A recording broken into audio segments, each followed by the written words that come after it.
not between you and your ambition. I am a poster girl with no poster. I am 32 flavors and then some, and I'm beyond your peripheral vision. So you might want to turn your head, 'cause someday you are gonna get hungry and eat most of the words you just said.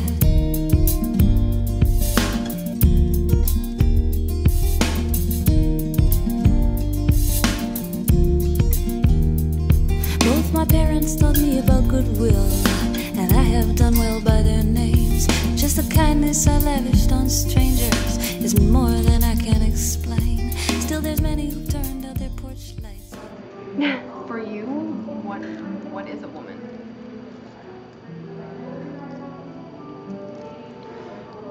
I want to quote my mom, who quotes whoever it is that said it, is "I am woman, hear me roar." You know? Yeah, that's so corny. I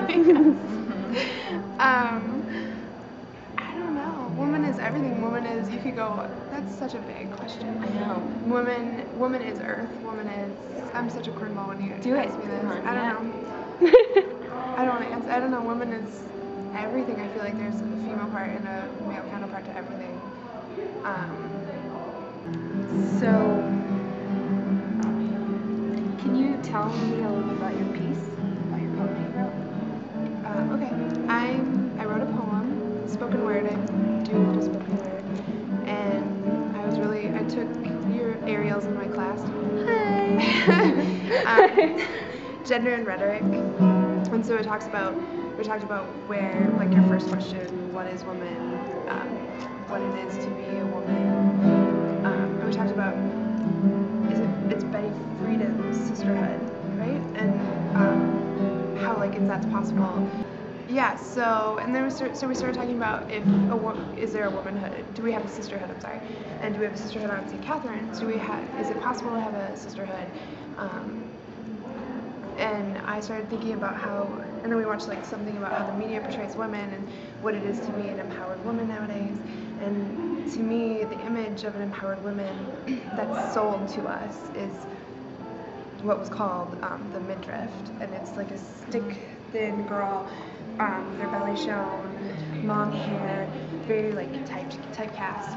And I thought that, like, aesthetic is not an empowered thing. It actually pins women against one another, and so we can never have a sisterhood, and it's just a cycle that continues.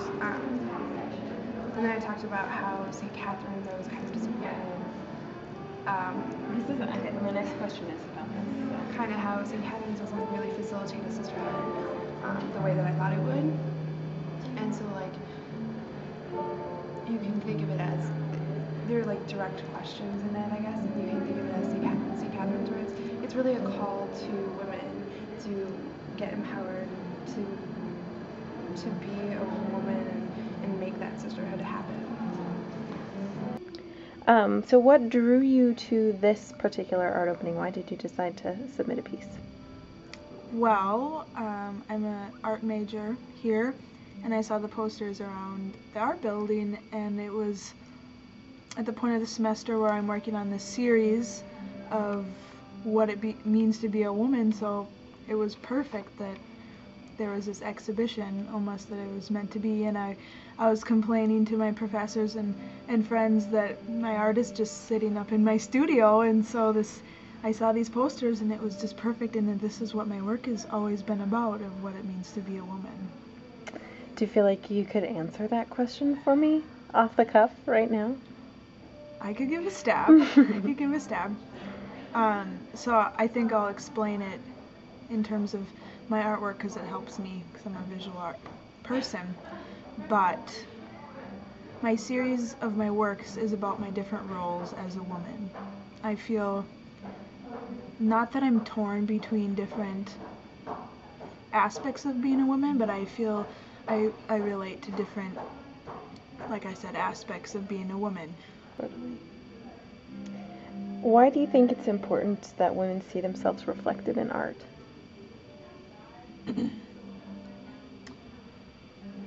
Well,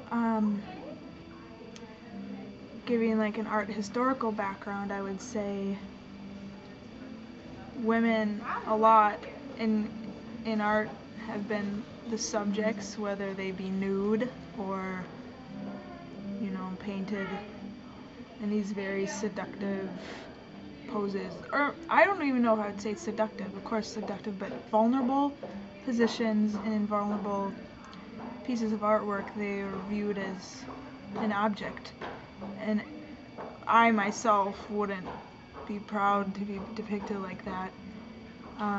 So I think it's very important that women are reflected in artwork, not only as artists, because if you look at the Minneapolis Institute of the Arts, or the MoMA, or the Art Institute in Chicago, lots of male artists, and so that just is so, I mean, it just gives me more motivation to be a woman artist, and to see,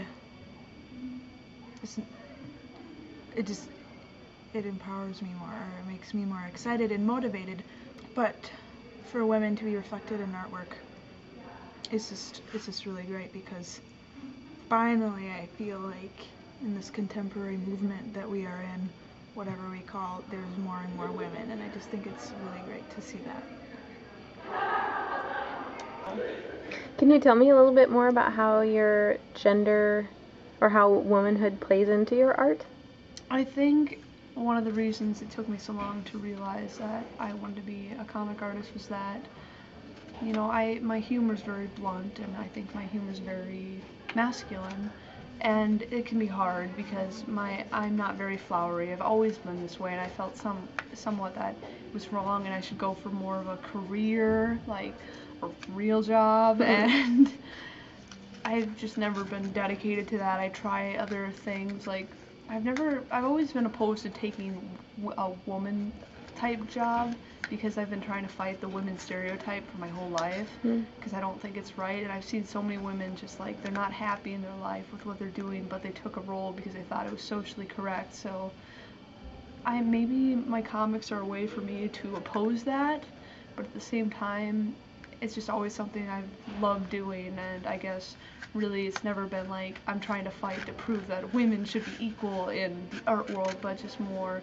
this is what I do, and this is a part of myself that I'm putting out there and sharing with the world. So I guess maybe because I defy, well, if you see my comics, they question social norms, they kind of just push on everything. And I am very sorry, and I'm going to ignore the call, but I do push the social norms. I do comics that call the question what our values are, what we believe. I have one comic specifically, Undressing Eyes, where there's a woman, her eyes are literally lifting up a guy's shirt, and he's freaking out, and the girl ignores him, and usually the situation's switched around. So just some things that make you go, wait, like, I play on social norms, I play on like gender roles, and I do that. I don't realize it. The thing is, I don't sit there as I draw, how can I make my audience question our society? I don't. It's what works.